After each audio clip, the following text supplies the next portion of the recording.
फिर शिरडी लाइव में आपका हार्दिक स्वागत है मेरी ओर से। आप सबको ओम साई राम, जय साई राम। तो जैसे आप सबको पता है, शिरडी से पंढरपुर, शिरडी के रास्ते से भी पंढरपुर यात्रा चल रही है, तो उसी का ये एक हिस्सा है। तो अभी जैसे हमें पता लगेगा तो ज़रूर आपको बताएंगे। मराठी में लिखा हुआ है, सभी वारकरी वालों का हार्दिक स्वागत है।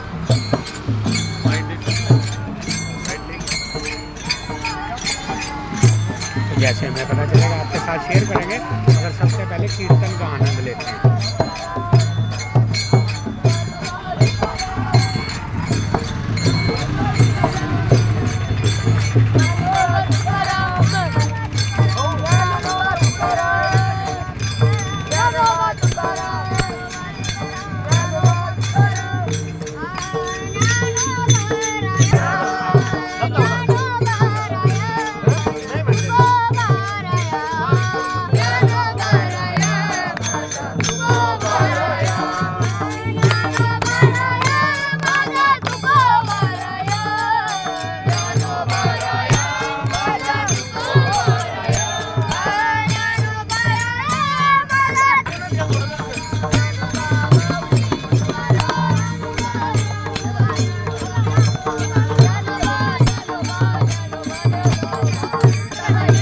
मैं अक्सर बोलता हूँ कि हमारा भी बहुत बड़ा सौभाग्य है जब देवी देवताओं के आशीर्वाद से हमें भी ऐसा मौका मिलता है दर्शन करने का, आशीर्वाद लेने का। तो आप सभी को मालूम है, पंढरपुर यात्रा चल रही है, पंढरपुर पालकी 16 बोलते हैं मराठी में। तो उसी प्रकार आज हमें यहाँ पर जाते जाते भी पंढरपुर के दर्शन शिरडी में ही होने का मौका मिल रहा है। तो अभी बात करेंगे यात्रा कहाँ से आ रही है, कहाँ जा रही है, क्योंकि हमारे पास एक ही चीज़ की कमी रहती है जिसको कहते हैं ज्ञान।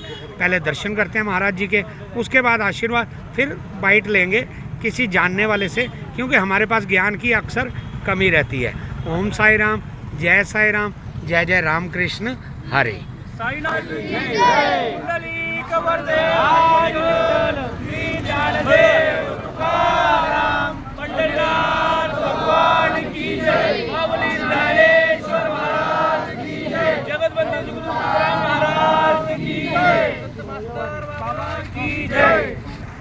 तो उसी बात पे आ जाते हैं, जब हम लोग एक ही बात करते हैं कि हमें देवी देवता खुद बुलाते हैं अपने चरणों में, अपने दर्शन देते हैं, अपना आशीर्वाद देते हैं। कल का दिन हमारे लिए बहुत बड़ा सौभाग्यशाली था। जैसे हम लोग साईं बाबा जी के दर्शन करते हैं तो हमें वीवीआईपी इनविटेशन मिला था हमारे स्वामी समर्थ महाराज का। तो 2 दिन हमने स्वामी समर्थ महाराज जी के चरणों में गुजारे अक्कलकोट, फिर वापस आ गए साईं बाबा जी के श्री चरणों में। तो आज जाते जाते भी मैं बोलता हूँ ना, देवी देवता हमें खुद बुलाते हैं। तो पंढरपुर यात्रा चल रही है, मराठी में पंढरपुर पालकी 16 बोलते हैं इसको। तो ये भी एक पालकी जा रही है मालेगांव से पंढरपुर। तो हमारे पास अक्सर ज्ञान की कमी रहती है, तो ज्ञान के लिए हमारे पास देवी देवता किसी न किसी को ज़रूर खोजते हैं। वो बताते हैं महत्वता क्या है, कितने लोग हैं, कैसे जा रहे हैं, कहाँ से जा रहे हैं। तो सबसे पहले इनसे इनका नाम पूछते हैं, फिर हम लोग आगे बात करेंगे। रामकृष्ण हरि। रामकृष्ण हरि। आपका शुभ नाम? गोरख पवार। गोरख पवार जी। गोरख पवार जी, थोड़ा सा हमें ज्ञान दीजिए कि आपकी ये जो पालकी 16 पालकी यात्रा जा रही है, दिंडी भी बोलते हैं इसको, वारी भी बोलते हैं, वारकरी भी जा रहे हैं, इसके बारे में थोड़ा सा बताइए। कब से जा रहे हैं और कितने दिन लगेंगे, कितना समय लगेगा? ये दिंडी 20 साल से जा रहे हैं। वाह जी। अभी हमारी दिंडी मालेगांव से पंढरपुर 10 दिन में पहुंच जाती है। ठीक है, और कुछ बताइए अपने बारे में, कोई अपनी महत्वता बताइए। वैराग्य मूर्ति खानदेश रत्न तुकाराम महाराज जोरकर, इनके आदेश के अनुसार ये दिंडी चलती है। पीछे आपके एक महाराज जी बैठे हुए हैं, मैं नहीं जानता। जैसे मैं काशिकानंद जी को बहुत अच्छे से जानता हूँ, रामगिरी महाराज जी को, उनसे मेरा बार फेस टू फेस हम लोग हुए हैं। इनके बारे में मेरे को कुछ नहीं पता, इनके बारे में बताइए पहले। ये महाराज नासिक जिले के खानदेश रत्न वैराग्य मूर्ति नाम से पहचाने जाते हैं। इनको गिरनार पुरस्कार, महाराष्ट्र के बड़े बड़े नामवंत संतों के पुरस्कार मिल चुके हैं। इन महाराजों के बारे में कहना बोले तो जैसे देव के तुकाराम महाराज जिन्होंने देखे नहीं, इन्होंने जेऊर के तुकाराम महाराजों को देख लिया तो समझ लेने ना इनको बाकी लोगों ने देव के तुकाराम महाराज को देख लिया। इनकी महत्व इतनी है कि ये कभी गाड़ी में नहीं बैठते। अपनी उम्र के हिसाब से आज वो 80 साल की उम्र में ही पैदल चलते हैं, बिना पैर में कुछ चप्पल नहीं, जूते नहीं, कुछ ना पहने हुए पैदल चलते हैं। कभी भी जाने का टाइम 12 बज जाए या रात के 1 बज जाए फिर भी पैदल ही चलते हैं। यही इनकी बड़ी ये विशेषता है। और इनके बारे में कहना जाए, इनके यानी क्रोध नाम की चीज़ ये किसी चीज़ में यानी किसी ही इसमें नहीं दिखती। और उनके पास बैठे तो ऐसा लगता है कि माँ के समान माँ के पास बैठे हैं। और ऐसे वारकरी को लगता है ये दिंडी नहीं, ये वारकरी सोड़ा है।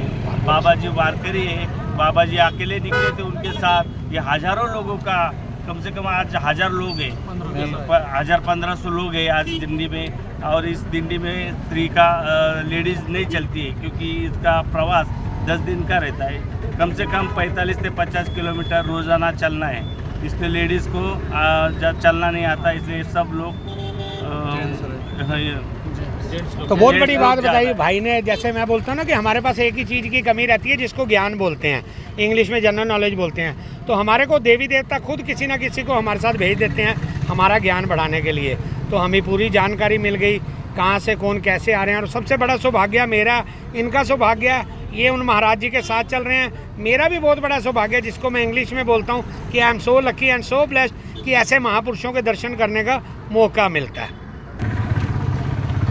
अब बोलिए कुछ भी।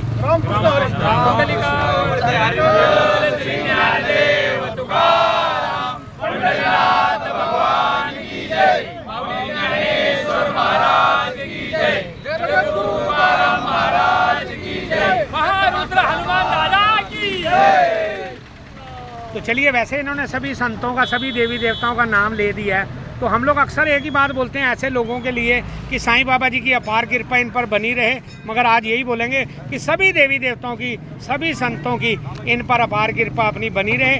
आप भी इनके लिए प्रे कीजिए, क्योंकि ये बातें करनी बहुत आसान होती हैं, कार्य करना बहुत कठिन होता है। शिरडी से पंढरपुर अराउंड 400 किलोमीटर रोड आपने देखी हुई है। रोड में लोगों को सेंस नहीं होती, इनको वो नहीं देखेंगे ये पैदल चल रहे हैं। इनके पास आके बस वाला और स्पीड बढ़ा देता है, कार वाला उससे आगे निकल जाता है, मोटरसाइकिल वाला उससे आगे निकल जाता है। तो इनके लिए हम लोग कुछ नहीं कर सकते, प्रे कर सकते हैं in front of all God and goddess. सभी देवी देवताओं के आगे हम लोग प्रे करेंगे कि इनकी यात्रा सफल रहे, ऐसे कार्य ये करते रहें और ऐसे महापुरुषों के हमें भी दर्शन करने का मौका मिलता रहे।